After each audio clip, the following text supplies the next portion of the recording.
বিয়ে দেওয়ার নাম করে নিরিবিলি জায়গায় নিয়ে এসে এই মেয়েটির সাথে লটর পটর করলো এই ভণ্ড হুজুর।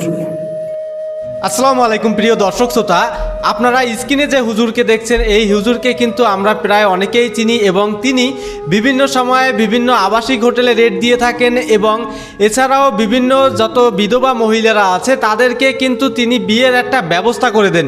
এই হিসেবেই কিন্তু আমরা এই হুজুরকে চিনি। কিন্তু বর্তমানে একটি বিষয় তাকে নিয়ে ভাইরাল হয়েছে, সে বিষয়টি হলো এই যে হুজুরকে দেখছেন তিনি একটি বিধবা বোনকে তার কাছে ডেকেছে ইন্টারভিউ দেওয়ার নাম করে। এই বোনটিকে যে তিনি কাছে নিয়ে এসেছেন, এরপরে তার সাথে কি ধরনের তিনি আচরণ করেছেন সে বিষয়টি আমরা দেখব। তো চলুন দর্শক বিস্তারিত দেখে আসি আমরা ভিডিওতে। আপনি যে জীবনসঙ্গী খুঁজছেন, যদি কেউ আপনার সাথে যোগাযোগ করতে চায় তাহলে কার মাধ্যমে যোগাযোগ করবে বা আপনারা কিভাবে যোগাযোগ করবে? যদি কেউ বলে যে আমি আপুর সাথে যোগাযোগ করতে চাই, তাহলে আমরা তাকে আপনার নাম্বারটা আমি কিভাবে দিব? সেটা আমি তো তখন দেখবো, পরে ভিডিওতে আমি দেখে নেব যে কেউ যদি চায় আপনার সাথে আমি নিজে যোগাযোগ করব। তার মানে আমাকে নাম্বার দিবেন বা আমার নাম্বার নিয়ে যাবেন, হ্যাঁ পরে আমার সাথে যোগাযোগ করবেন। হ্যাঁ। আসসালামু আলাইকুম ওয়া রাহমাতুল্লাহ। সম্মানিত বন্ধুরা, আমার পাশে যে ব্যক্তি দাঁড়িয়ে আছে সে আমার বোন হতে পারে বা আমার আত্মীয় স্বজন হতে পারে বা আপনার বোন হতে পারে, আপনার আত্মীয় স্বজন হতে পারে, অথবা আপনার পাশাবর্তী আপনার বোন হতে পারে। যে কোনো একটা কিছু হবে, কিন্তু তার কাছে গুরুত্বপূর্ণ কিছু বিষয় জানতে চাবো। সে কিছু বিষয় বলার জন্য আগ্রহী আমাদের কাছে। আসলে সেই বিষয়গুলো তার কাছ থেকে আমরা জেনে আপনাদের মাঝে তুলে ধরবো। তার বিয়ে হয়েছে কিনা, তার ছেলে সন্তান আছে কিনা, সে বিয়ে করবে কিনা, কেউ তাকে ছেঁকা দিয়েছে কিনা, বিভিন্ন রকমের প্রশ্ন। আসসালামু আলাইকুম ওয়া রাহমাতুল্লাহ। ওয়ালাইকুম আসসালাম। কেমন আছেন আপনি? জি আলহামদুলিল্লাহ। জি, আপনার নামটা একটু বলবেন? আমার নাম স্বপ্না। জি, আচ্ছা, আপনি বিয়ে শাদী কি হয়েছে? জি না, বিয়ে শাদী করিনি। বিয়ে শাদী করেন না এখনো? জি না। আচ্ছা, আপনার কাছে একটু জানতে চাই যে আপনি এখানে কেন আসছেন? এমনি আসলাম ঘুরতে। এমনি ঘুরতে আসছেন? জি। আচ্ছা, যে বিষয়টা একটু জানাতে চেয়েছিলেন যে আপনি কি কাউকে বিবাহ করবেন কিনা? জি, মনের মতো কাউকে পেলে ঠিকই করে নিব। মনের মতো পেলে করে নেবেন? হ্যাঁ। সময় তো বন্ধুরা, আমি যে বিষয়টা বলছিলাম যে আমার বেশিরভাগ ভিডিও এরকমের কোনো একটা হয়, হয়তো একটু ব্যতিক্রম হচ্ছে এটা, কিন্তু অন্য ভিডিও হচ্ছে যে আবাসিক হোটেল নিয়ে আমি ভিডিও তৈরি করছি বা বিভিন্ন জায়গায় অ্যাটাক করে ভিডিও তৈরি করছি, চাঁদাবাজির বিরুদ্ধে ভিডিও তৈরি করছি, বা অনেকের বিয়ে শাদী এরকমের আমি দিচ্ছি। সিরিয়াসলি ভাবে অনেক ভিডিও আমার দেখেছেন যে কাউকে বিবাহ দিয়েছি। এরকম আর একটি বোন, যে তোমার গ্রামের বাড়িটা কোথায় বা দেশের বাড়ি আর কি? পটুয়াখালী। পটুয়াখালী। আচ্ছা, তুমি কেমন ছেলে চাও যেই ছেলের তোমাকে বিবাহ করবে বা তোমার পছন্দ, এমন কেমন ছেলে? তোমার কি কোনো পছন্দ আছে কিনা?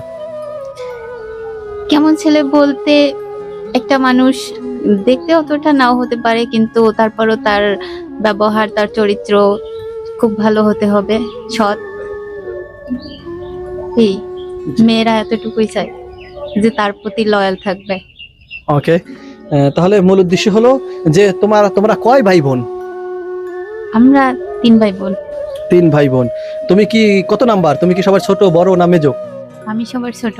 আচ্ছা, তুমি নিজে জীবন সঙ্গী খুঁজতেছো, তোমার কি পরিবার ছিল না? তারা কি জীবন সঙ্গী তোমাকে খুঁজে দিতে পারে না? বা তোমার গার্জিয়ান, তোমার বাবা মা, ভাই বা তোমার আত্মীয় স্বজন, তারা তো তোমাকে নিয়ে অন্য জায়গায় বিবাহ দিতে পারে। তাহলে তুমি নিজে জীবন সঙ্গী কেন খুঁজতেছো? কারণ আমি যেহেতু বড় হয়েছি, আমি বুঝি, তারপর আমি চেষ্টা করি আমার নিজের মতো করে কাউকে খুঁজে পাওয়ার। জি, সম্মানিত বন্ধুরা, আমি যার সাথে কথা বলছি তোমার নাম্বারটা কি দেওয়া যাবে? মানে অনেকে নাম্বার চায় আমাদেরকে, এখানে অনেকে আমার কাছে নাম্বার চায় যে অনলাইনে তার নাম্বার দেন, তার সাথে একটু কথা বলবো, বা আমার কাছে কি নাম্বার দেওয়া যাবে কিনা? তোমার সাথে আমার কোনো সম্পর্ক আছে বা পরিচয় আছে? জি না। তোমার সাথে কয় মিনিট আগে দেখা হয়েছে আমার? এই কিছুক্ষণ আগে। কিছুক্ষণ আগে। এখন এখানে যদি কেউ নাম্বার চায়, আমি কি নাম্বার দিব কিনা, বা তোমার নাম্বার দেবা কিনা, বা আমাকে দিবা কিনা, সেটা একটু জানতে চাই। দেখি বুঝে তারপরে। বুঝে তারপরে? আচ্ছা, মূল বিষয় হলো সম্মানিত বন্ধুরা, তারা বুঝে তারপরে। তবে আপনি যে জীবনসঙ্গী খুঁজছেন, যদি কেউ আপনার সাথে যোগাযোগ করতে চায় তাহলে কার মাধ্যমে যোগাযোগ করবে বা আপনারা কিভাবে যোগাযোগ করবে? যদি কেউ বলে যে আমি আপুর সাথে যোগাযোগ করতে চাই, তাহলে আমরা তাকে আপনার নাম্বারটা আমি কিভাবে দিব? সেটা আমি তো তখন দেখবো, পরে ভিডিওতে আমি দেখে নেব যে কেউ যদি চায় আপনার সাথে আমি নিজে যোগাযোগ করব। তার মানে আমাকে নাম্বার দিবেন বা আমার নাম্বার নিয়ে যাবেন, হ্যাঁ পরে আমার সাথে যোগাযোগ করবেন। হ্যাঁ। সম্মানিত বন্ধুরা, এমন অনেকে আমাকে তো দৈনিক এভাবে শত শত আপনারা নক দেন। আর যেহেতু ইলেকশন, আমি বলছি ইলেকশনের পরে নিয়মিত আপনাদের মাঝে ঢাকার ভিতরে আমরা সেই কাজ শুরু করব। কিন্তু ঢাকা আপাতত যাওয়া হচ্ছে না। ঢাকার আশেপাশে এলাকায় ছিলাম, থাকাকালীন হঠাৎ করে একজন আপুকে পেয়ে গেলাম। সে আগ্রহী, সে হয়তো দেখে চিনেছে, আগ্রহী সে কথা বলার জন্য। তবে যদি আপনাদের ভালো লাগে তাহলে আপনারা তার সাথে যোগাযোগ করতে পারেন। তার পার্সোনালি কোনো ছবি নেই আমার, তার ছবি আর কি আমার কাছে নেই, তার পার্সোনালি কোনো, অথবা তার সাথে আমি দীর্ঘদিন যাবত কথা বলি নাই, হুট করে দেখা। তার সাথে আপনি কথা বলে আপনি দেখতে পারেন। আমার মাধ্যমে নাম্বার দিলে তার যদি পছন্দ হয় সে ফোন দেয়, আমি আপনাকে নাম্বার দিয়ে দিতে পারবো, তার সাথে তারপরে কথা বলবেন। কিন্তু মূল বিষয় হলো, যদি এই আপু প্রতারণা করে, আপনি নাম্বার দিলেন, তারপর সেই নাম্বারে ফোন করে আপনার কাছ থেকে লক্ষ টাকা হাতিয়ে নিল, এবার করবেন নি? জি না, এরকম কেন করি? মানে আপনার নাম্বারটা কোনো একটা ছেলে নিল অথবা একজন প্রবাসী ভাই নিল, কারণ বেশিরভাগ তো প্রবাসীরা এরকমের নাম্বারগুলো নিয়ে কথা বলে, তখন প্রবাসীরা আপনার নাম্বার নিল, আপনি তার সাথে কথা কিছুদিন বইলে তার কাছ থেকে দেখা যায় অনেকগুলো টাকা নিয়ে আসলেন, আর যোগাযোগ করলেন না, এমন করবেন নি? জি না, ওরকম মানুষ আমি না, ওরকম করবো না। ওরকম করবেন না।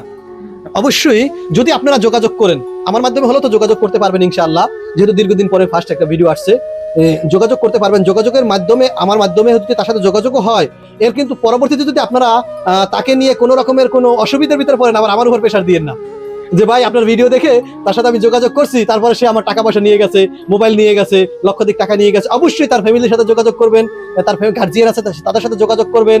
আমরা হয়তো মধ্যস্থ হিসেবে থাকতে পারি, অর্থাৎ মাঝখানে আপনারা বিয়ে করবেন সেটার ভিডিও শুট নিতে পারি, অথবা অন্য কোথাও যাবেন তার ভিডিও শুট নিতে পারি, বা পছন্দ হয় কিনা তার ভিডিও শুট নিতে পারি, বা তার যোগাযোগ করতে চান সেই ভিডিও শুট গুলো আমরা নিতে পারি। আপনার আর কোনো কথা আছে? জি না, আর কিছু বলতে চাই না আমি। আর কিছু বলতে চান না? না। জি ধন্যবাদ। তার বাড়ি হলো পটুয়াখালী। পটুয়াখালী না? জি। নাম স্বপ্না? হ্যাঁ। আসলে এটা কি আপনার আসল নাম? জি। আচ্ছা, সত্যি যদি কেউ আমাদের সাথে যোগাযোগ করেন, আমার নাম্বার আবার ব্লক করে দিবেন ফোন দেওয়ার পরে? না, যদি তেমন মনের মতো পাই তাহলে যোগাযোগ করব। আচ্ছা, আমি তো আমার ভিডিও আগে কতবার দেখছেন আপনি? দেখছি অনেকবার। আচ্ছা, আমার ভিডিওগুলো তো আপনি সবসময় যে কয়বারই দেখছেন, আমি কোন বিষয়ে ভিডিও করি এগুলো তো আপনি দেখছেন। হ্যাঁ। তাহলে তারা কিন্তু আমাদের সাথে সবাই যোগাযোগ করে না, সীমিত আকারে যোগাযোগ করছে। দুই একটা বিয়ে দিছি আর কি, সিরিয়াসলি তাদের ঘরে বাচ্চাও আছে, তারা আবাসিক হোটেলের ভিডিও নিয়ে এসেছিলাম। তাহলে আর দুই একজন একদম টাকা পয়সা, পাবলিকে টাকা পয়সা মেরে দিছে। এখন আমার যে ভিডিওগুলো যে নিয়মিত হয় ওইভাবেই কিন্তু আপনার সাথে আমি কথা বলছি। আমার কথা আপনি কোনো কষ্ট পাইছেন নি? জি না। আমি আপনাকে ব্ল্যাকমেল করছি নি? না। কথা বলার জন্য আপনাকে আমি প্রেশার দিছি নি? জি না। আমি জোর করে আপনাকে এখানে আনছি? জি না। না, আপনি নিজে এসে আসছেন? নিজে আসছি ঘুরতে। না, আবার আপনি আমাকে বলবেন যে সে আমাকে জোর করে ভিডিও কথা জোর করে নিয়ে আসছে? জি না। না, আপনি স্বেচ্ছায় ইন্টারভিউ দিয়েছেন? হ্যাঁ। জি বলেন। জি। জি ধন্যবাদ। সবাই ভালো থাকবেন, সুস্থ থাকবেন, আপুর জন্য আমাদের জন্য দোয়া করবেন, এভাবে নিয়মিত যেন আপনাদের মাঝে ভিডিও উপহার দিতে পারি। আসসালামু আলাইকুম ওয়া রাহমাতুল্লাহি ওয়া বারাকাতুহু। আমার যে ভিডিওগুলো যে নিয়মিত হয় ওইভাবেই কিন্তু আপনার সাথে আমি কথা বলছি। আমার কথা আপনি কোনো কষ্ট পাইছেন নি? জি না। এই যে শায়েক রয়েছে, এই শায়েক কিন্তু বিধবা সহ যে সকল বোনদের বিয়ে হচ্ছে না তাদের ব্যাপারে তিনি কিন্তু বিভিন্নভাবে সহায়তা করছে, এবং যারা বিদেশে আছে, বিদেশে থাকা অবস্থায় বিয়ে করতে পারছে না, তারা কিন্তু এই শায়েকের শরণাপন্ন হচ্ছে, এবং বিভিন্ন অনৈতিক কাজে লিপ্ত হওয়া মেয়েদেরকে তিনি কিন্তু দিনের পথে নিয়ে আসতেছে। অথচ অনলাইনে তার বিভিন্ন পোস্টে দেখা যায় যে অনেকেই বিভিন্ন আজে বাজে কমেন্ট করে থাকেন, হুজুরকে নিয়ে বিভিন্ন বাজে মন্তব্য করেন। তাদের উদ্দেশ্যেই আসলে এই ভিডিওটি করা। এখানে আমরা স্পষ্টভাবে তুলে ধরেছি এই শায়েক আসলে সত্যিকারের ভাবে মানুষের ভালো করার জন্য তিনি যে পদক্ষেপ নিচ্ছেন সেটি আপনারা বিকৃত মস্তিষ্কের মাধ্যমে বিক্রিয়ে দেবেন না। সবাই এই চ্যানেলটিকে সাপোর্ট করবেন। ভালো থাকবেন সবাই। আসসালামু আলাইকুম ওয়া রাহমাতুল্লাহি ওয়া বারাকাতুহু।